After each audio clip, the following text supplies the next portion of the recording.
ਸਤਿ ਸ਼੍ਰੀ ਅਕਾਲ। ਤੁਸੀਂ ਦੇਖ ਰਹੇ ਹੋ ਪੰਜਾਬ ਮੇਲ USA TV। ਮੈਂ ਹਾਂ ਬਰਨ ਕੌਰ ਮਾਨ। ਖਬਰਾਂ ਦੇ ਬੁਲੇਟਿਨ ਵਿੱਚ ਤੁਹਾਡਾ ਸਵਾਗਤ। ਪੇਸ਼ ਨੇ ਪਹਿਲਾਂ ਚੁਣਵੀਆਂ ਖਬਰਾਂ। ਕੈਨੇਡਾ ਵਿੱਚ ਕਰੋਨਾ ਵੈਕਸੀਨ ਦੇ ਮੁੱਦੇ ਤੇ ਸਖਤ ਹੋਈਆਂ ਹਵਾਈ ਕੰਪਨੀਆਂ। ਅਮਰੀਕੀ ਫੌਜੀਆਂ ਦੀ ਮੌਤ ਨੂੰ ਨਹੀਂ ਭੁੱਲਾਂਗੇ, ਬਖਸ਼ੇ ਨਹੀਂ ਜਾਣਗੇ ਹਮਲਾਵਾਰ ਜੋ ਬਾਈਡਨ। ਕਾਬੁਲ ਅੱਤਵਾਦੀ ਹਮਲੇ ਵਿੱਚ ਮਾਰੇ ਗਏ ਲੋਕਾਂ ਦੀ ਯਾਦ ਵਿੱਚ 30 ਅਗਸਤ ਤੱਕ ਅੱਧਾ ਝੁਕਿਆ ਰਹੇਗਾ ਅਮਰੀਕੀ ਝੰਡਾ ਜੋ ਬਾਈਡਨ। हैरिस ने वियतनाम विच नागरिक आज़ादी नाल जुड़े मुद्दों ते कीती गल। अमेरिका ने कहा काबुल हवाई अड्डे ते हमले लई IS जिम्मेवार। जानलेवा धमाकिਆਂ ਦੇ ਬਾਅਦ काबुल विच मुड़ शुरू होईयां उड़ाणां। ते हुण इन्हां खबरां दा विस्तार।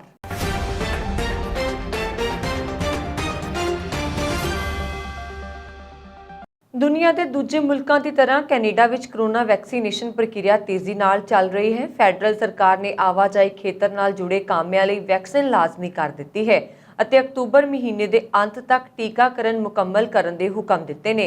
सरकार ने आदेशों मगरों एयर कनेडा सने कनेडा दीयां लगभग सारियां हवाई कंपनियां ने भी अपने मुलाजमां नाल सख्ती वरतनी शुरू कर दी है।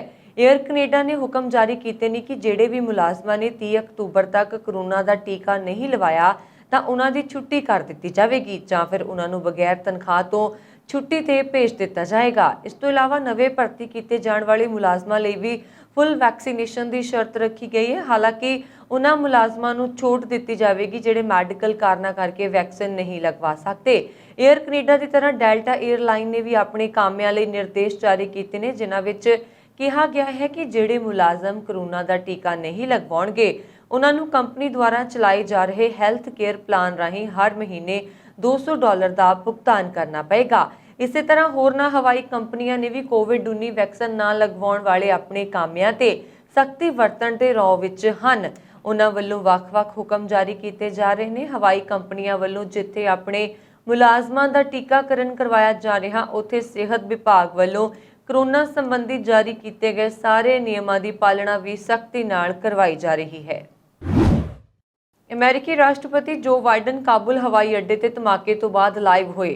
वो भारतीय समय मुताबक देर रात करीब 3 बजे लाइव हुए। उन्होंने इस काबुल हवाई अड्डे दे होए बंब धमाके की सख्त निंदा की। उन्होंने कहा कि इस अतवादी हमले विच मारे गए अमरीकी फौजियों की मौत नूं असीं कदे नहीं भुलांगे। मृतक अमरीकी फौजियों के परिवारों प्रति मेरी संवेदना है। इस दे नाल ही उन्होंने कहा कि हमला करन वालियां नूं बख्शिया नहीं जाएगा अते अतवादियों नूं लभ के सज़ा देंगे। उन्होंने कहा कि जरूरत पैण ते असीं होर फौज अफगानिस्तान भेजांगे। असीं अपने समय अते अपनी थां ते इस अतवादी हमले का मूँह तोड़ जवाब देंगे। दस दईए कि इस अतवादी हमले की जिम्मेवारी ISIS ने ली है। इस अतवादी हमले में हुण तक करीब 72 लोगों की मौत हो चुकी है अते 143 लोग जख्मी हो चुके हैं। इस हमले में 12 अमेरिकी फौजी भी मारे गए अते 15 जख्मी हुए हैं। अमेरिकी राष्ट्रपति जो बाइडन ने वीरवार नूं हुक्म दिता कि काबुल हमले के पीड़ितां नूं सन्मान देण लई 30 अगस्त तक संयुक्त राज अमेरिका का झंडा व्हाइट हाउस सारे सार्वजनक भावनावां मैदानां ते सारियां चौंकियां समेत सारे नेवी के जहाज़ां ते अमरीका का झंडा अद्धा झुकिया रहेगा। अफगानिस्तान के काबुल विच होए हमले के पीड़ितां के संदर्भ में बोलते हुए बाइडन ने कहा 26 अगस्त 2021 ਨੂੰ अफगानिस्तान के काबुल विच होए अतवादी हमले च मारे गए अमरीकी सेवा मैंबरां अते होर पीड़ितां दे सत्कार के रूप विच यूनाइटेड के राष्ट्रपति के रूप विच मैं हुक्म दिंदा हां कि संयुक्त राज का झंडा व्हाइट हाउस सारियां जनतक इमारतां अते मैदानां सारियां फौजी चौकियां ते जल सेना स्टेशनां ते समेत डिस्ट्रिक्ट ऑफ कोलंबिया विच संघी सरकार के सारे समुद्री जहाज़ां संयुक्त राज अते इसके इलाकिਆਂ ते संपत्ति ते 30 अगस्त 2021 तक चुकाया जाए। इस तो पहला अमेरिकी राष्ट्रपति ने कहा कि अमेरिका का मनना है कि काबुल हवाई अड्डे ते होए हमलों पिछे इस्लामिक स्टेट खालिस्तान अतवादी समूह के नेता का हथ है। बाइडन ने कहा कि इस्लामिक स्टेट खालिस्तान ने तालिबान के कब्जे दौरान जेलों तो रिहा होने तो बाद अफगानिस्तान विच अमरीकी फौजां अते होरां विरुद्ध गुंझलदार हमलों की योजना बनाई है। अमेरिका की उप राष्ट्रपति कमला हैरिस नूं अपनी दक्षिणी पूर्वी एशिया यात्रा संपन्न करते हुए नागरिक आज़ादी के मुद्दों पर गल की। वियतनाम विच हैरिस ने LGBTQ अधिकारां अते जलवायु तब्दीली नाल जुड़े मुद्दों पर काम कर रहे वर्करां नाल एक प्रोग्राम विच हिस्सा लिया।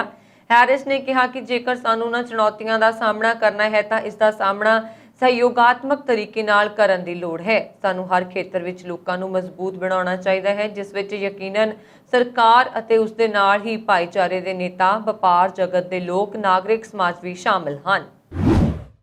ਕਾਬੁਲ 에ਅਰਪੋਰਟ ਦੇ ਬਾਹਰ ਧਮਾਕਿਆਂ ਤੋਂ ਤਾਲਿਬਾਨ ਨੇ ਪੱਲਾ ਝਾੜ ਲਿਆ ਹੈ ਤਾਂ ਅਮਰੀਕੀ ਅਧਿਕਾਰੀਆਂ ਨੇ ਇਸ ਨੂੰ ਇਸਲਾਮਿਕ ਸਟੇਟ ਦੀ ਕਰਤੂਤ ਦੱਸਿਆ। ਅਮਰੀਕਾ ਦੇ ਇੱਕ ਅਧਿਕਾਰੀ ਦਾ ਕਹਿਣਾ ਹੈ ਕਿ ਯਕੀਨੀ ਤੌਰ ਤੇ ਮੰਨਿਆ ਜਾ ਰਿਹਾ ਹੈ ਕਿ ਕਾਬੁਲ ਹਵਾਈ ਅੱਡੇ ਦੇ ਕੋਲ ਹੋਏ ਬੰਬ ਧਮਾਕੇ ਪਿੱਛੇ ਇਸਲਾਮਿਕ ਸਟੇਟ ਅੱਤਵਾਦੀ ਸਮੂਹ ਦਾ ਹੱਥ ਹੈ। ਅਧਿਕਾਰੀਆਂ ਨੇ ਕਿਹਾ ਕਿ 2 ਆਤਮਘਾਤੀ ਹਮਲਾਵਰਾਂ ਅਤੇ ਬੰਦੂਕਧਾਰੀਆਂ ਦੁਆਰਾ ਵੀਰਵਾਰ ਨੂੰ ਕੀਤੇ ਗਏ ਹਮਲੇ ਵਿੱਚ ਅਮਰੀਕਾ ਦੇ ਫੌਜੀ ਜ਼ਖਮੀ ਹੋਏ। ਨਾਮ ਜ਼ਾਹਿਰ ਨਾ ਕਰਨ ਦੀ ਸ਼ਰਤ ਤੇ ਅਧਿਕਾਰੀਆਂ ਨੇ ਇਹ ਜਾਣਕਾਰੀ ਦਿੱਤੀ। ਇਸਲਾਮਿਕ ਸਟੇਟ ਸਮੂਹ ਤਾਲਿਬਾਨ ਤੋਂ ਜ਼ਿਆਦਾ ਅੱਤਵਾਦੀ ਹਨ ਅਤੇ ਇਸ ਨੇ ਨਾਗਰਿਕਾਂ ਤੇ ਕਈ ਵਾਰ ਹਮਲੇ ਕੀਤੇ। ਤਾਲਿਬਾਨ ਦੇ ਕਬਜ਼ੇ ਤੋਂ ਭੱਜ ਰਹੇ ਹਜ਼ਾਰਾਂ ਨਿਰਾਸ਼ ਲੋਕਾਂ ਨੂੰ ਨਿਸ਼ਾਨਾ ਬਣਾ ਕੇ ਕੀਤੇ ਗਏ 2 ਆਤਮਘਾਤੀ ਬੰਬ ਧਮਾਕਿਆਂ ਦੇ ਇੱਕ ਦਿਨ ਬਾਅਦ ਅਫਗਾਨਿਸਤਾਨ ਤੋਂ ਲੋਕਾਂ ਨੂੰ ਬਾਹਰ ਕੱਢਣ ਵਾਲੀਆਂ ਉਡਾਣਾਂ ਸ਼ੁੱਕਰਵਾਰ ਨੂੰ ਮੁੜ ਤੋਂ ਸ਼ੁਰੂ ਹੋ ਗਈਆਂ। ਅਮਰੀਕਾ ਦਾ ਕਹਿਣਾ ਹੈ ਕਿ ਦੇਸ਼ ਦੇ ਸਭ ਤੋਂ ਲੰਬੇ ਯੁੱਧ ਨੂੰ ਖਤਮ ਕਰਨ ਲਈ ਵਿਦੇਸ਼ੀ ਸੈਨਿਕਾਂ ਦੀ ਵਾਪਸੀ ਦੀ ਮੰਗਲਵਾਰ ਦੀ ਸਮੇਂ ਸੀਮਾ ਤੋਂ ਪਹਿਲਾਂ ਹੋਰ ਹਮਲੇ ਹੋਣ ਦਾ ਖਦਸ਼ਾ ਹੈ।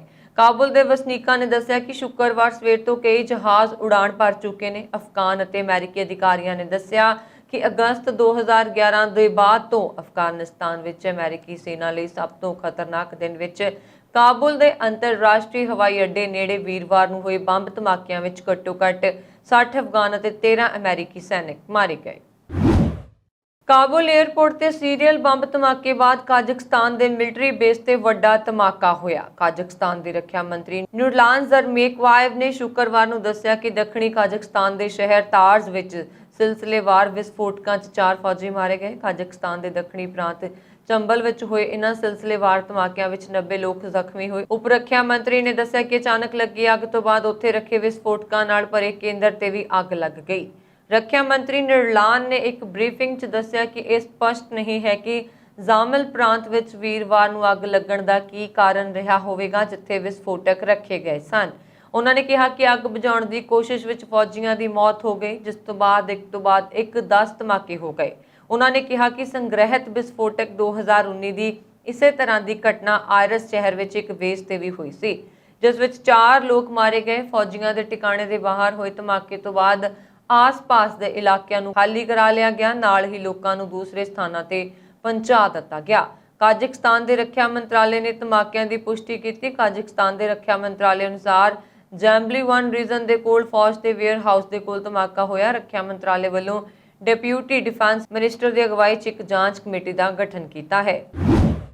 ਕੈਨੇਡਾ ਨੇ ਅਫਗਾਨਿਸਤਾਨ ਵਿੱਚ ਚਲਾਏ ਜਾ ਰਹੇ ਬਚਾਅ ਕਾਰਜ ਨੂੰ ਖਤਮ ਕਰਨ ਦਾ ਫੈਸਲਾ ਲੈ ਲਿਆ। ਅਫਗਾਨਿਸਤਾਨ ਤੋਂ ਅਮਰੀਕੀ ਫੌਜੀਆਂ ਦੀ ਵਾਪਸੀ ਤੋਂ ਪਹਿਲਾਂ ਲੋਕਾਂ ਨੂੰ ਕੱਢਣ ਦੀ ਮੁਹਿੰਮ ਨੂੰ ਰੋਕਣ ਵਾਲੇ ਦੇਸ਼ਾਂ ਵਿੱਚ ਕੈਨੇਡਾ ਵੀ ਸ਼ਾਮਲ ਹੋ ਗਿਆ। ਕੈਨੇਡਾ ਦੇ ਇੱਕ ਜਨਰਲ ਨੇ ਵੀਰਵਾਰ ਨੂੰ ਕਿਹਾ ਕਿ ਉਹਨਾਂ ਦੇ ਦੇਸ਼ ਨੇ ਕਾਬੁਲ ਹਵਾਈ ਅੱਡੇ ਤੋਂ ਲੋਕਾਂ ਨੂੰ ਕੱਢੇ ਜਾਣ ਵਾਲੀ ਮੁਹਿੰਮ ਬੰਦ ਕਰ ਦਿੱਤੀ ਹੈ। ਇਸ ਤੋਂ ਪਹਿਲਾਂ ਫਰਾਂਸ ਅਤੇ ਡੈਨਮਾਰਕ ਨੇ ਵੀ ਕਾਬੁਲ ਤੋਂ ਲੋਕਾਂ ਨੂੰ ਕੱਢਣ ਦੀ ਮੁਹਿੰਮ ਨੂੰ ਬੰਦ ਕਰਨ ਦਾ ਐਲਾਨ ਕੀਤਾ ਸੀ। ਕੈਨੇਡਾ ਦੇ ਡਿਫੈਂਸ ਸਟਾਫ ਦੇ ਕਾਰਜਕਾਰੀ ਮੁਖੀ ਜਨਰਲ ਵੇਨ ਆਇਰੇ ਨੇ ਕਿਹਾ ਕਿ ਅਮਰੀਕਾ ਦੇ ਆਪਣਾ ਮਿਸ਼ਨ ਖਤਮ ਕਰਨ ਤੋਂ ਪਹਿਲਾਂ ਸਾਰੇ ਹੋਰ ਦੇਸ਼ਾਂ ਨੂੰ ਹਵਾਈ ਅੱਡਾ ਛੱਡਣਾ ਹੋਵੇਗਾ। ਕੈਨੇਡਾ ਦੀ ਫੌਜੀ ਉਡਾਣਾਂ ਰਾਹੀਂ ਕਰੀਬ 3700 ਲੋਕਾਂ ਨੂੰ ਕੱਢਿਆ ਗਿਆ ਹੈ। ਜਨਰਲ ਵੇਨ ਨੇ ਆਇਰੇ ਨੇ ਕਿਹਾ ਕਿ ਜਦੋਂ ਤੱਕ ਸੰਭਵ ਸੀ ਉਦੋਂ ਤੱਕ ਅਸੀਂ ਅਫਗਾਨਿਸਤਾਨ ਵਿੱਚ ਰਹੇ। ਅਸੀਂ ਉਹਨਾਂ ਦੇਸ਼ਾਂ ਵਿੱਚ ਸ਼ਾਮਲ ਹਾਂ ਜਿਨ੍ਹਾਂ ਨੇ ਆਖਰ 'ਚ ਲੋਕਾਂ ਨੂੰ ਕੱਢਣ ਦੀ ਮੁਹਿੰਮ ਨੂੰ ਬੰਦ ਕੀਤਾ ਹੈ। ਅਸੀਂ ਚਾਹੁੰਦੇ ਹਾਂ ਕਿ ਹੋਰ ਸਮੇਂ ਤੱਕ ਉੱਥੇ ਰੁਕਣ ਅਤੇ ਉਹਨਾਂ ਸਾਰਿਆਂ ਨੂੰ ਉੱਥੋਂ ਕੱਢਣ ਜੋ ਦੇਸ਼ ਛੱਡਣਾ ਚਾਹੁੰਦੇ ਨੇ। ਦੱਸ ਦਈਏ ਕਿ ਅਮਰੀਕੀ ਰਾਸ਼ਟਰਪਤੀ ਜੋ ਬਾਈਡਨ ਨੇ ਵੀ ਇਸ ਹਫ਼ਤੇ ਦੇ ਸ਼ੁਰੂ ਵਿੱਚ ਅਮਰੀਕਾ ਦੀ ਅਗਵਾਈ ਵਾਲੀ ਨਾਟੋ ਬਲਾਂ ਦੇ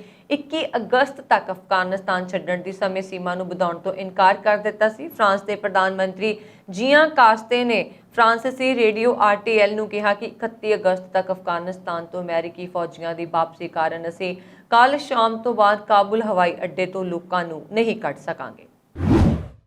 ਪਿਛਲੇ ਸਾਲ ਮਿਸ਼ੀਗਨ ਦੀ ਗਵਰਨਰ ਗ੍ਰੇਚਨ ਬਿਟਮਰ ਨੂੰ ਅਗਵਾ ਕਰਨ ਦੀ ਸਾਜ਼ਿਸ਼ ਰਚਨ ਵਿੱਚ 14 ਵਿਅਕਤੀਆਂ ਤੇ ਦੋਸ਼ ਲਗਾਏ ਗਏ ਸਨ। ਇਨ੍ਹਾਂ ਚੋਂ ਇੱਕ ਦੋਸ਼ੀ ਨੂੰ ਬੁੱਧਵਾਰ ਦੁਪਹਿਰ 6 ਸਾਲਾਂ ਤੋਂ ਵੱਧ ਕੈਦ ਦੀ ਸਜ਼ਾ ਸੁਣਾਈ ਗਈ। ਇਸ ਮਾਮਲੇ ਵਿੱਚ ਇੱਕ 25 ਸਾਲਾ 에ਅਰਪਲੇਨ ਮੈਕੈਨਿਕ ਟਾਈ ਗਾਰਬਿਨ ਨੂੰ ਅੱਤਵਾਦੀ ਕਾਰਵਾਈਆਂ ਅਤੇ ਹਥਿਆਰਾਂ ਆਦਿ ਸਮੱਗਰੀ ਲਈ ਸਹਾਇਤਾ ਪ੍ਰਦਾਨ ਕਰਨ ਦੇ ਦੋਸ਼ ਵਿੱਚ 75 ਮਹੀਨਿਆਂ ਦੀ ਕੈਦ ਦੀ ਸਜ਼ਾ ਸੁਣਾਈ ਗਈ।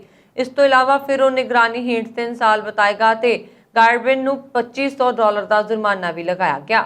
ਇਸ ਮਾਮਲੇ ਸੰਬੰਧੀ ਗਾਰਬਿਨ ਨੇ ਸ਼ੁਰੂ ਵਿੱਚ ਲਗਾਏ ਗਏ ਦੋਸ਼ਾਂ ਨੂੰ ਨਹੀਂ ਮੰਨਿਆ, ਪਰ ਗ੍ਰਿਫਤਾਰ ਕੀਤੇ ਜਾਣ ਦੇ ਬਾਅਦ ਉਸਨੇ ਜਾਂਚਕਰਤਾਵਾਂ ਨਾਲ ਸਹਿਯੋਗ ਕੀਤਾ। ਗਾਰਡਵਿਨ ਦੇ ਇਲਾਵਾ 13 ਹੋਰ ਵਿਅਕਤੀਆਂ ਉੱਤੇ ਗਵਰਨਰ ਵਿਟਮਰ ਨੂੰ ਅਗਵਾ ਕਰਨ ਦੀ ਸਾਜ਼ਿਸ਼ ਰਚਣ ਦਾ ਦੋਸ਼ ਹੈ। ਇਨ੍ਹਾਂ ਲੋਕਾਂ ਦੀ ਸਾਜ਼ਿਸ਼ ਨੂੰ ਅਕਤੂਬਰ 'ਚ FBI ਨੇ ਨਾਕਾਮ ਕਰ ਦਿੱਤਾ ਸੀ। FBI ਦੇ ਅਨੁਸਾਰ ਇਨ੍ਹਾਂ ਆਦਮੀਆਂ ਨੇ ਸਰਕਾਰੀ ਅਧਿਕਾਰੀਆਂ ਨੂੰ ਮਾਰਨ, ਕੈਪੀਟਲ ਦੀ ਇਮਾਰਤ ਨੂੰ ਵਿਸਫੋਟਕਾਂ ਨਾਲ ਉਡਾਉਣ ਆਦਿ ਦੀ ਵੀ ਯੋਜਨਾ ਬਣਾਈ ਸੀ। ਅਮਰੀਕਾ ਸੰਸਦ ਭਵਨ ਕੰਪਲੈਕਸ ਵਿੱਚ ਜਨਵਰੀ ਵਿੱਚ ਹੋਈ ਵਿਦਰੋਹ ਦੀ ਜਾਂਚ ਕਰ ਰਹੀ ਸਦਨ ਦੀ ਕਮੇਟੀ ਸੰਘੀ ਖੂਫੀਆ ਅਤੇ ਲਾ ਇਨਫੋਰਸਮੈਂਟ ਏਜੰਸੀਆਂ ਤੋਂ ਉਹ ਰਿਕਾਰਡ ਮੰਗ ਰਹੀ ਹੈ ਜਿਸ ਵਿੱਚ ਡੋਨਾਲਡ ਟਰੰਪ ਦੇ ਸਮਰਥਕਾਂ ਦੀ ਭੀੜ ਦੇ ਜਾਨਲੇਵਾ ਹਮਲੇ ਦੀ ਸੰਸਦ ਮੈਂਬਰਾਂ ਨੇ ਸਮੀਖਿਆ ਕੀਤੀ ਹੈ। ਕਮੇਟੀ ਨੇ ਇਸ ਰਿਕਾਰਡ ਵਿੱਚ ਉਹਨਾਂ ਘਟਨਾਵਾਂ ਦੀ ਜਾਣਕਾਰੀ ਮੰਗੀ ਹੈ ਜਿਸ ਨਾਲ 6 ਜਨਵਰੀ ਨੂੰ ਦੰਗੇ ਹੋਏ। ਇਸ ਵਿੱਚ ਤਤਕਾਲੀਨ ਰਾਸ਼ਟਰਪਤੀ ਡੋਨਾਲਡ ਟਰੰਪ ਅਤੇ ਹੋਰ ਏਜੰਸੀਆਂ ਦੇ ਤਹਿਤ ਵਾਈਟ ਹਾਊਸ ਦੇ ਅੰਦਰ ਸੰਚਾਰ ਦੀ ਜਾਣਕਾਰੀ ਵੀ ਸ਼ਾਮਲ ਹੈ। ਨਾਲ ਹੀ ਵਾਸ਼ਿੰਗਟਨ ਵਿੱਚ ਹੋਈਆਂ ਰੈਲੀਆਂ ਵਿੱਚ ਯੋਜਨਾ ਅਤੇ ਵਿੱਤ ਘੋਸ਼ਣਾ ਦੀ ਜਾਣਕਾਰੀ ਵੀ ਮੰਗੀ ਗਈ। ਕਮੇਟੀ ਦੇ ਮੈਂਬਰ ਦੂਰ ਸੰਚਾਰ ਕੰਪਨੀਆਂ ਤੋਂ ਕਈ ਲੋਕਾਂ ਦੇ ਫੋਨ ਰਿਕਾਰਡ ਸੁਰੱਖਿਅਤ ਰੱਖਣ ਲਈ ਕਹਿਣ ਤੇ ਵਿਚਾਰ ਕਰ ਰਹੇ ਨੇ ਤਾਂ ਜੋ ਇਹ ਪਤਾ ਲਗਾਇਆ ਜਾ ਸਕੇ ਕਿ ਦੰਗਿਆਂ ਬਾਰੇ ਕੌਣ ਜਾਣਦਾ ਸੀ। ਅਮਰੀਕੀ ਰੱਖਿਆ ਹੈੱਡਕੁਆਰਟਰ ਪੈਂਟਾਗਨ ਨੇ ਕਿਹਾ ਕਿ ਤਾਲਿਬਾਨ ਨੇ ਕਾਬੁਲ ਹਵਾਈ ਅੱਡੇ ਦੇ ਨੇੜੇ ਪਹੁੰਚੇ ਅਤੇ ਕੰਟਰੋਲ ਮਜ਼ਬੂਤ ਕਰ ਲਈ ਹੈ। ਕੌਮਾਂਤਰੀ ਭਾਈਚਾਰੇ ਲਈ ਅਫਗਾਨਿਸਤਾਨ ਵਿੱਚ ਲੋਕਾਂ ਤੱਕ ਪਹੁੰਚਣ ਦਾ ਇੱਕਮਾਤਰ ਮਾਧਿਅਮ ਹਾਮਦ ਕਰਜ਼ਈ ਕੌਮਾਂਤਰੀ ਹਵਾਈ ਅੱਡਾ ਹੈ। ਪੈਂਟਾਗਨ ਦੇ ਪ੍ਰੈਸ ਸਕੱਤਰ ਜੌਨ ਕਿਰਬੀ ਨੇ ਕਿਹਾ ਕਿ ਤਾਲਿਬਾਨ ਨੇ ਆਪਣੀਆਂ ਚੌਂਕੀਆਂ ਤੇ ਸੁਰੱਖਿਆ ਵਧਾ ਦਿੱਤੀ ਅਤੇ ਉਹ ਭੀੜ ਕੰਟਰੋਲ ਕਰਨ ਵਿੱਚ ਰੁੱਝ ਗਏ ਨੇ। ਅਸੀਂ ਕੱਲ੍ਹ ਅਨੁਮਾਨ ਲਗਾਇਆ ਕਿ ਭੀੜ ਪਿਛਲੇ ਦਿਨਾਂ ਦੇ ਮੁਕਾਬਲੇ ਲਗਭਗ ਅੱਧੀ ਹੈ। ਅਸੀਂ ਭੀੜ ਨੂੰ ਉਸ ਪੱਧਰ ਤੱਕ ਵਧਦੇ ਨਹੀਂ ਦੇਖਿਆ ਜਿੰਨੀ ਉਹ ਸ਼ੁਰੂਆਤੀ ਦਿਨਾਂ ਵਿੱਚ ਸੀ, ਪਰ ਇਸ ਦਾ ਕਾਰਨ ਯਕੀਨੀ ਤੌਰ ਤੇ ਇਹ ਹੈ ਕਿ ਤਾਲਿਬਾਨ ਨੇ ਖੇਤਰ ਦੇ ਚਾਰੋਂ ਪਾਸੇ ਆਪਣੇ ਸ਼ਿਕੰਜੇ ਕੱਸ ਲਏ ਨੇ। ਕਿਰਬੀ ਨੇ ਕਿਹਾ ਕਿ 31 ਅਗਸਤ ਤੋਂ ਬਾਅਦ ਕਾਬੁਲ ਹਵਾਈ ਅੱਡੇ ਦਾ ਪ੍ਰਬੰਧਨ ਅਮਰੀਕਾ ਦੀ ਜ਼ਿੰਮੇਵਾਰੀ ਵਿੱਚ ਨਹੀਂ ਹੋਵੇਗਾ। ਉਹਨਾਂ ਨੇ ਕਿਹਾ ਕਿ ਅਮਰੀਕੀ ਦੂਤਘਰ ਫਿਲਹਾਲ ਹਵਾਈ ਅੱਡੇ ਤੋਂ ਕੰਮ ਕਰ ਰਿਹਾ। ਤਾਲਿਬਾਨ ਉਸ ਸ਼ਹਿਰ ਵਿੱਚ ਹਵਾਈ ਅੱਡਾ ਚਲਾਉਣ ਲਈ ਜ਼ਿੰਮੇਵਾਰ ਹੈ ਜਿੱਥੇ ਉਹ ਹੁਣ ਸਰਕਾਰ ਦਾ ਕਰਤਾ ਧਰਤਾ ਹੈ। ਤਾਲਿਬਾਨ ਵੱਲੋਂ 140 ਅਫਗਾਨ ਹਿੰਦੂ ਸਿੱਖਾਂ ਨੂੰ ਦਿੱਲੀ ਆਉਣ ਤੋਂ ਰੋਕੇ ਜਾਣ ਦੀ ਜਾਣਕਾਰੀ ਮਿਲੀ। ਦੱਸਿਆ ਜਾ ਰਿਹਾ ਹੈ ਕਿ ਉਕਤ ਅਫਗਾਨ ਹਿੰਦੂ ਸਿੱਖ ਸ਼ਰਧਾਲੂ ਗੁਰੂ ਤੇਗ ਬਹਾਦਰ ਸਾਹਿਬ ਜੀ ਦੇ 400ਵੇਂ ਪ੍ਰਕਾਸ਼ ਪੁਰਬ ਸਮਾਗਮ ਲਈ ਦਿੱਲੀ ਆ ਰਹੇ ਸਨ, ਪਰ ਤਾਲਿਬਾਨ ਨੇ ਉਹਨਾਂ ਨੂੰ ਕਾਬੁਲ ਦੇ ਹਾਮਦ ਕਰਜ਼ਾਈ ਕੌਮਾਂਤਰੀ ਹਵਾਈ ਅੱਡੇ ਵਿੱਚ ਦਾਖਲ ਹੋਣ ਤੋਂ ਰੋਕ ਦਿੱਤਾ। ਸਿੱਖ ਭਾਈਚਾਰੇ ਵੱਲੋਂ ਤਾਲਿਬਾਨ ਅੱਗੇ ਅਪੀਲ ਕੀਤੇ ਜਾਣ ਦੇ ਬਾਵਜੂਦ ਸਿੱਖ ਸ਼ਰਧਾਲੂਆਂ ਨੂੰ ਭਾਰਤ ਨਹੀਂ ਆਉਣ ਦਿੱਤਾ ਗਿਆ। ਇਹ ਸ਼ਰਧਾਲੂ ਆਪਣੇ ਨਾਲ ਪਵਿੱਤਰ ਸ਼੍ਰੀ ਗੁਰੂ ਗ੍ਰੰਥ ਸਾਹਿਬ ਜੀ ਦੇ ਪਾਵਨ ਸਰੂਪਾਂ ਨੂੰ ਵੀ ਲਿਆ ਰਹੇ ਸਨ ਅਤੇ ਸ਼ਰਧਾਲੂਆਂ ਵਿੱਚ ਪੁਰਸ਼, ਔਰਤਾਂ ਅਤੇ ਬੱਚੇ ਸ਼ਾਮਲ ਸਨ। ਦੱਸਣਯੋਗ ਹੈ ਕਿ ਇਸ ਤੋਂ ਪਹਿਲਾਂ ਵੀ ਤਾਲਿਬਾਨ ਨੇ ਅਫਗਾਨ ਹਿੰਦੂ ਸਿੱਖਾਂ ਨੂੰ ਇਹ ਕਹਿ ਕੇ ਕਾਬੁਲ ਹਵਾਈ ਅੱਡੇ ਦੇ ਅੰਦਰ ਦਾਖਲ ਨਹੀਂ ਹੋਣ ਦਿੱਤਾ ਸੀ ਕਿ ਅਫਗਾਨ ਹਿੰਦੂ ਸਿੱਖ ਅਫਗਾਨਿਸਤਾਨ 'ਚ ਸੁਰੱਖਿਅਤ ਹਨ। ਇਹ ਵੀ ਜਾਣਕਾਰੀ ਮਿਲੀ ਹੈ ਕਿ ਤਾਲਿਬਾਨ ਵੱਲੋਂ ਨਵੀਂ ਤਿਆਰ ਕੀਤੀ ਇਲੀਟ ਫੋਰਸ ਦੀ ਬਦਰੀ 313 ਬਟਾਲੀਅਨ ਨੂੰ ਕਾਬੁਲ ਦੇ ਕੌਮਾਂਤਰੀ ਹਵਾਈ ਅੱਡੇ ਦੇ ਚਾਰੇ ਪਾਸੇ ਤਾਇਨਾਤ ਕੀਤਾ ਗਿਆ ਤਾਂ ਕਿ ਉੱਥੋਂ ਨਿਕਲਣ ਵਾਲੇ ਅਫਗਾਨ ਨਾਗਰਿਕਾਂ ਨੂੰ ਹਵਾਈ ਅੱਡੇ ਦੇ ਅੰਦਰ ਦਾਖਲ ਹੋਣ ਤੋਂ ਰੋਕਿਆ ਜਾ ਸਕੇ। ਪੰਜਾਬ ਕਾਂਗਰਸ ਦੇ ਪ੍ਰਧਾਨ ਨਵਜੋਤ ਸਿੰਘ ਸਿੱਧੂ ਦੇ ਸਲਾਹਕਾਰ ਮਾਲਵਿੰਦਰ ਸਿੰਘ ਮਾਲੀ ਨੇ ਵਿਵਾਦਾਂ ਕਾਰਨ ਆਖਰਕਾਰ ਆਪਣੇ ਅਹੁਦੇ ਤੋਂ ਅਸਤੀਫਾ ਦੇ ਦਿੱਤਾ। ਇਸ ਦੇ ਨਾਲ ਹੀ ਉਹਨਾਂ ਮੁੱਖ ਮੰਤਰੀ ਕੈਪਟਨ ਅਮਰਿੰਦਰ ਸਿੰਘ, ਅਕਾਲੀ ਆਗੂ ਸੁਖਬੀਰ ਬਾਦਲ ਤੇ ਬਿਕਰਮ ਸਿੰਘ ਮਜੀਠੀਆ ਤੇ ਵੱਡਾ ਦੋਸ਼ ਲਾਇਆ। ਮਾਲੀ ਨੇ ਆਪਣੇ ਫੇਸਬੁੱਕ ਪੇਜ ਤੇ ਲਿਖਿਆ ਕਿ ਲੰਬੇ ਸਮੇਂ ਤੋਂ ਪੰਜਾਬ ਧਾਰਮਿਕ ਘੱਟ ਗਿਣਤੀਆਂ, ਦੱਬੇ ਕੁਚਲੇ ਲੋਕਾਂ, ਮਨੁੱਖੀ ਹੱਕਾਂ, ਜਮਹੂਰੀਅਤ ਤੇ ਸੰਘੀ ਢਾਂਚੇ ਦੀ ਲੜਾਈ ਲੜ ਰਿਹਾ। ਉਹਨਾਂ ਨੇ ਕਿਹਾ ਕਿ ਪੰਜਾਬ ਦੀ ਮੌਜੂਦਾ ਸਿਆਸਤ ਬੌਧਿਕ ਕੰਗਾਲੀ ਦੀ ਸ਼ਿਕਾਰ ਹੈ ਜਿਹੜੀ ਸਥਾਪਤੀ ਦੇ ਵਿਰੁੱਧ ਪੰਜਾਬ ਦੇ ਭਲੇ ਲਈ ਕਿਸੇ ਵੀ ਵੱਡੀ ਤੇ ਪ੍ਰਭਾਵਸ਼ਾਲੀ ਤਬਦੀਲੀ ਨੂੰ ਬਰਦਾਸ਼ਤ ਨਹੀਂ ਕਰਦੀ। ਉਹਨਾਂ ਨੇ ਕਿਹਾ ਕਿ ਉਹ ਲੋਟੂ ਤੇ ਸੌੜੇ ਸਵਾਰਥਾਂ ਲਈ ਸਿਆਸਤ ਦੇ ਵਿਰੁੱਧ ਹਮਖਿਆਲੀ ਸਾਥੀਆਂ ਤੇ ਤਾਕਤਾਂ ਨਾਲ ਮਿਲ ਕੇ ਸੰਘਰਸ਼ ਜਾਰੀ ਰੱਖੇਗਾ। ਉਹਨਾਂ ਨੇ ਕਿਹਾ ਕਿ ਜੇਕਰ ਉਸ ਦਾ ਜਾਨੀ ਨੁਕਸਾਨ ਹੁੰਦਾ ਹੈ ਤਾਂ ਕੈਪਟਨ ਅਮਰਿੰਦਰ ਸਿੰਘ, ਵਿਜੇ ਇੰਦਰ ਸਿੰਗਲਾ, ਮਨੀਸ਼ ਤਿਵਾੜੀ, ਸੁਖਬੀਰ ਬਾਦਲ, ਬਿਕਰਮ ਸਿੰਘ ਮਜੀਠੀਆ, ਭਾਜਪਾ ਸਕੱਤਰ ਸੁਭਾਸ਼ ਸ਼ਰਮਾ, ਆਪ ਆਗੂ ਜਰਨੈਲ ਸਿੰਘ ਤੇ ਰਾਘਵ ਚੱਡਾ ਜ਼ਿੰਮੇਵਾਰ ਹੋਣਗੇ। ਦਿੱਲੀ ਵਾਲੀਆਂ ਹਾਈ ਕਮਾਂਡਾਂ ਤੇ ਪੰਜਾਬ ਇੰਚਾਰਜਾਂ ਲਈ ਪੰਜਾਬ ਦਾ ਸੋਨੇ ਦਾ ਖਾਣ ਬਣਿਆ ਹੋਇਆ ਹੈ ਤੇ ਇਹ ਅਕਸਰ ਬੱਚੇ ਖਾਣੀ ਸੱਪੜੀ ਵਰਗਾ ਰੋਲ ਨਿਭਾਉਂਦੀਆਂ ਆ ਰਹੀਆਂ ਨੇ। ਵੈਨਕੂਵਰ ਵਿੱਚ ਵਾਪਰੀ ਇੱਕ ਘਟਨਾ ਵਿੱਚ ਇੱਕ ਸ਼ੱਕੀ ਆਦਮੀ ਨੇ ਪੁਲਿਸ ਦੀ ਗ੍ਰਿਫਤਾਰੀ ਤੋਂ ਬਚਣ ਲਈ ਪੁਲਿਸ ਦੇ ਇੱਕ ਕੁੱਤੇ ਨੂੰ ਹੀ ਦੰਦੀ ਵੱਢ ਦਿੱਤੀ। ਬਾਅਦ ਵਿੱਚ ਕੁੱਤੇ ਨੇ ਵੀ ਆਦਮੀ ਨੂੰ ਦੰਦੀ ਵੱਢ ਦਿੱਤੀ। ਉਸ ਆਦਮੀ ਨੂੰ ਪੁਲਿਸ ਨੇ ਗ੍ਰਿਫਤਾਰ ਕਰ ਲਿਆ ਹੈ। ਇਹ ਘਟਨਾ ਸਵੇਰੇ ਵਾਪਰੀ ਜਦੋਂ ਵੈਨਕੂਵਰ ਡਾਊਨਟਾਊਨ ਈਸਟ ਸਾਈਡ ਦੇ ਇੱਕ ਸੋਸ਼ਲ ਹਾਊਸਿੰਗ ਕੰਪਲੈਕਸ ਵਿੱਚ ਪੁਲਿਸ ਨੂੰ ਸਵੇਰੇ ਸੱਦਿਆ ਗਿਆ ਜਿੱਥੇ ਔਰਤਾਂ ਅਤੇ ਬੱਚੇ ਰਹਿ ਰਹੇ ਸਨ। ਉਸ ਆਦਮੀ ਨੇ ਕਥਿਤ ਤੌਰ ਤੇ ਕਈ ਲੋਕਾਂ ਨੂੰ ਧਮਕਾਇਆ ਅਤੇ ਇੱਕ ਨਿਵਾਸੀ ਦੇ ਦਰਵਾਜ਼ੇ ਤੇ ਲੱਤਾਂ ਵੀ ਮਾਰੀਆਂ ਸਨ। ਜਦ ਪੁਲਿਸ ਉੱਥੇ ਪਹੁੰਚੀ ਤਾਂ ਸ਼ੱਕੀ ਮੌਕੇ ਤੋਂ ਭੱਜ ਗਿਆ, ਪਰ ਜਲਦੀ ਹੀ ਉਸ ਨੂੰ ਕੀਫਰ ਅਤੇ ਐਬ ਸਟਰੀਟ ਕੋਲ ਟਰੈਕ ਕਰ ਲਿਆ ਗਿਆ। ਉਸਨੇ ਕਥਿਤ ਤੌਰ ਤੇ ਗ੍ਰਿਫਤਾਰੀ ਤੋਂ ਬਚਣ ਦੀ ਕੋਸ਼ਿਸ਼ ਕੀਤੀ ਅਤੇ ਪੁਲਿਸ ਦੇ ਸਰਵਿਸ ਡੌਗ ਮੈਂਡੋ ਦੇ ਦੰਦੀ ਵੱਢ ਦਿੱਤੀ। ਇਸ ਦੌਰਾਨ ਪੁਲਿਸ ਡੌਗ ਨੇ ਵੀ ਸ਼ੱਕੀ ਨੂੰ ਵੱਢਿਆ ਅਤੇ ਪੁਲਿਸ ਨੇ ਸ਼ੱਕੀ ਨੂੰ ਹਿਰਾਸਤ ਵਿੱਚ ਲੈ ਕੇ ਹਸਪਤਾਲ ਪਹੁੰਚਾਇਆ। ਕਾਂਗਰਸ ਦੇ ਪ੍ਰਧਾਨ ਨਵਜੋਤ ਸਿੰਘ ਸਿੱਧੂ ਨੇ ਆਪਣੇ ਸਲਾਹਕਾਰ ਦੇ ਅਸਤੀਫੇ ਬਾਅਦ ਕਿਹਾ ਕਿ ਉਹਨਾਂ ਨੇ ਹਾਈ ਕਮਾਨ ਨੂੰ ਕਿਹਾ ਹੈ ਕਿ ਉਹ ਅਜਿਹਾ ਦਰਸ਼ਨੀ ਘੋੜਾ ਬਣ ਕੇ ਪ੍ਰਧਾਨ ਨਹੀਂ ਰਹਿਣਾ ਚਾਹੁੰਦੇ ਜਿਸ ਨੂੰ ਫੈਸਲੇ ਲੈਣ ਦਾ ਅਧਿਕਾਰ ਹੀ ਨਹੀਂ। ਜੇ ਉਹਨਾਂ ਨੂੰ ਫੈਸਲੇ ਲੈਣ ਦਾ ਅਧਿਕਾਰ ਨਾ ਦਿੱਤਾ ਗਿਆ ਤਾਂ ਉਹ ਇੱਟ ਦੇ ਨਾਲ ਇੱਟ ਖੜਕਾ ਦੇਣਗੇ। ਸ਼੍ਰੀ ਸਿੱਧੂ ਅੰਮ੍ਰਿਤਸਰ ਵਿੱਚ ਕੁਝ ਸਮਰਥਕਾਂ ਨੂੰ ਸੰਬੋਧਿਤ ਕਰ ਰਹੇ ਸਨ, ਜਿੱਥੇ ਉਹਨਾਂ ਨੇ ਕਿਹਾ ਕਿ ਜੇਕਰ ਉਹਨਾਂ ਨੂੰ ਉਹਨਾਂ ਦੀ ਆਸ਼ਾ ਅਤੇ ਵਿਸ਼ਵਾਸ ਦੀ ਆਪਣੀ ਨੀਤੀ ਅਨੁਸਾਰ ਕੰਮ ਕਰਨ ਦੀ ਆਗਿਆ ਦਿੱਤੀ ਜਾਂਦੀ ਹੈ ਤਾਂ ਉਹ 20 ਸਾਲਾਂ ਤੱਕ ਕਾਂਗਰਸ ਦੇ ਰਾਜ ਨੂੰ ਯਕੀਨੀ ਬਣਾਉਣਗੇ, ਪਰ ਜੇ ਤੁਸੀਂ ਮੈਨੂੰ ਫੈਸਲੇ ਲੈਣ ਦੀ ਇਜਾਜ਼ਤ ਨਹੀਂ ਦਿੰਦੇ ਤਾਂ ਮੈਂ ਕਿਸੇ ਦੀ ਮਦਦ ਨਹੀਂ ਕਰ ਸਕਦਾ। ਇਸ ਦੇ ਜਵਾਬ ਵਿੱਚ ਕਾਂਗਰਸ ਦੇ ਜਨਰਲ ਸਕੱਤਰ ਪੰਜਾਬ ਦੇ ਇੰਚਾਰਜ ਹਰੀਸ਼ ਰਾਵਤ ਨੇ ਕਿਹਾ ਕਿ ਸੂਬਿਆਂ ਦੇ ਮੁਖੀਆਂ ਨੂੰ ਪਾਰਟੀਆਂ ਦੇ ਰੁਤਬੇ ਅਤੇ ਸੰਵਿਧਾਨ ਦੇ ਦਾਇਰੇ ਵਿੱਚ ਕੰਮ ਕਰਨ ਅਤੇ ਫੈਸਲੇ ਲੈਣ ਦੇ ਪੂਰੇ ਅਧਿਕਾਰ ਹਨ। ਪੰਜਾਬ ਪ੍ਰਦੇਸ਼ ਕਾਂਗਰਸ ਦੇ ਪ੍ਰਧਾਨ ਨਵਜੋਤ ਸਿੰਘ ਸਿੱਧੂ ਦੇ ਕਹਿਣ ਤੇ ਮੁੱਖ ਮੰਤਰੀ ਵੱਲੋਂ ਪੰਜਾਬ ਕਾਂਗਰਸ ਭਵਨ ਵਿਖੇ ਡਿਊਟੀ ਲਈ ਤਿਆਰ ਕੀਤੇ ਗਏ ਮੰਤਰੀਆਂ ਦੇ ਰੋਸਟਰ ਅਨੁਸਾਰ ਕਾਂਗਰਸ ਭਵਨ ਵਿੱਚ ਸ਼ਿਕਾਇਤਾਂ ਸੁਣਨ ਲਈ ਮੰਤਰੀ ਚਰਨਜੀਤ ਚੰਨੀ ਦੀ ਡਿਊਟੀ ਲੱਗੀ ਤੇ ਮੰਤਰੀ ਆ ਕੇ ਬੈਠ ਗਏ।